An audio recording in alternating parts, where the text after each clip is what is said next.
Hi, welcome to the Australian Institute of International Affairs.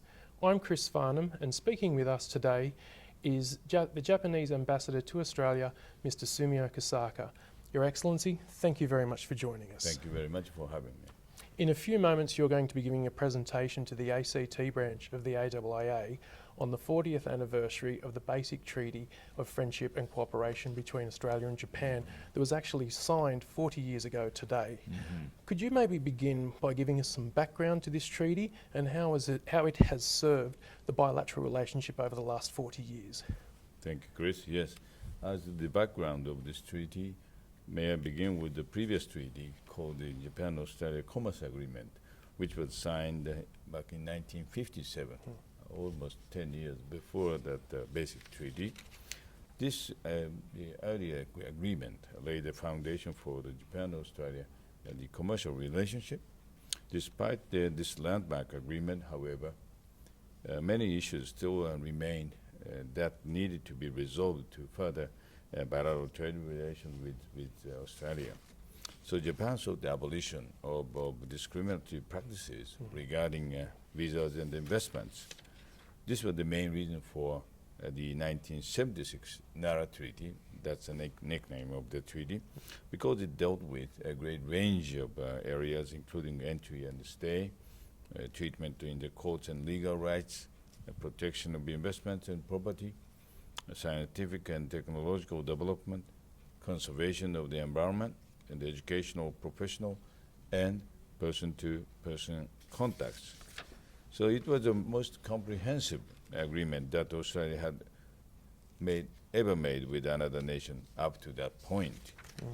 As a result, the basic treaty created the foundation for a relationship that transcended the just a mere economic partnership, and allowed for the emergence of the special relationship that we share today.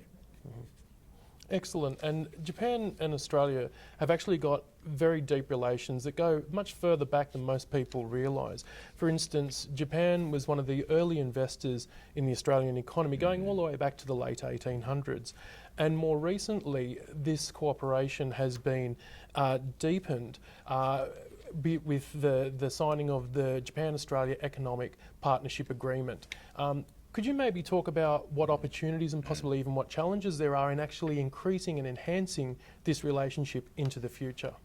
Well, yes, Australia and Japan share a very close economic relationship that has developed over many, many decades, in fact. Japan is Australia's second largest trading partner, and after more than a century of investing in Australia, Japanese companies are now ranked second in investment and play a critical role in the Australian economy.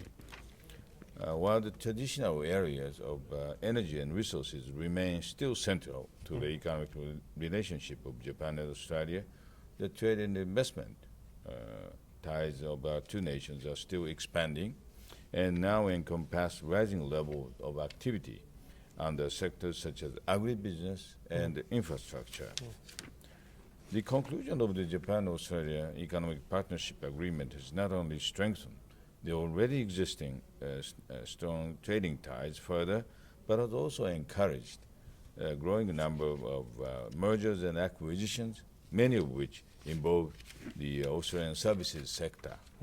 Over the longer term, I think we'll also see Japanese and Australian businesses build on their existing strong relations to collaborate more in third countries, especially in emerging markets in Asia. Overall, I think the fundamentals of our economic partnership will remain firm and may indeed strengthen substantially well into the coming decades. Indeed. And looking at the growing importance of the Indo-Pacific region in general, how does Japan view Australia's role in the region? Yes. Well, interestingly, Japan and Australia are the two most advanced nations in this region.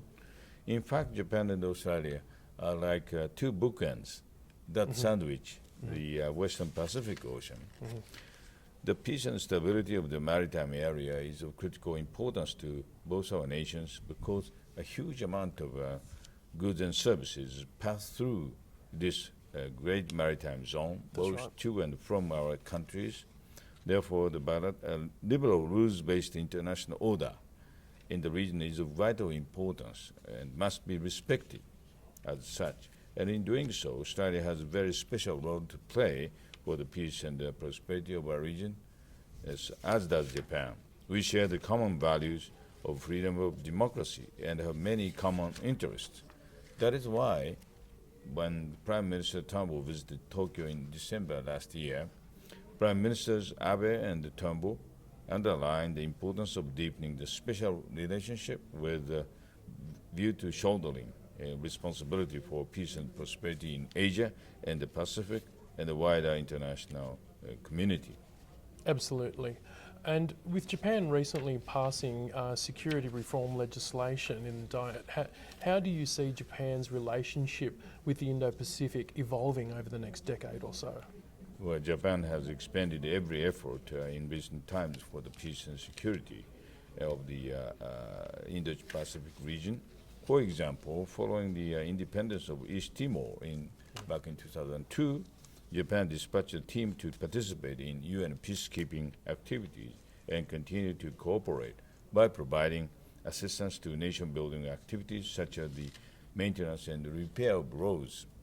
More recently, in 2012, bilateral cooperation between Japan and East Timor saw the start of capability building assistance with efforts applied to capability improvements in vehicle maintenance, among others. At present, and under the leadership of Australia, trilateral cooperation between Japan, Australia, and the United States has taken place aimed at assisting capability improvements among the engineering personnel in the East Timorese national forces. However, more recently, the regional situation has become more tense and serious. This has become a source of concern for Japan, so much so that Japan reformed its security legislation last year to enable it to make a greater contribution to the peace and stability of the international community, including the peacekeeping operation and UN activities. But I must emphasize here that there will be no change to the basic position and posture that Japan has maintained as a peace-loving nation over the past 70 years. So Japan wants to deepen its contribution to the evolving Indo-Pacific region over the next decade, and the reformed security legislation will enable us to do that. Excellent. Thank you. Thank you very much, Ambassador, and I very much look forward to your presentation to the ACT branch of the AIIA tonight. And if you would like to see His Excellency's presentation to the ACT branch or view any of the details of the AIIA's events and publications that happen all across the nation and on our blog Australian Outlook, please visit us at www.internationalaffairs.org.au.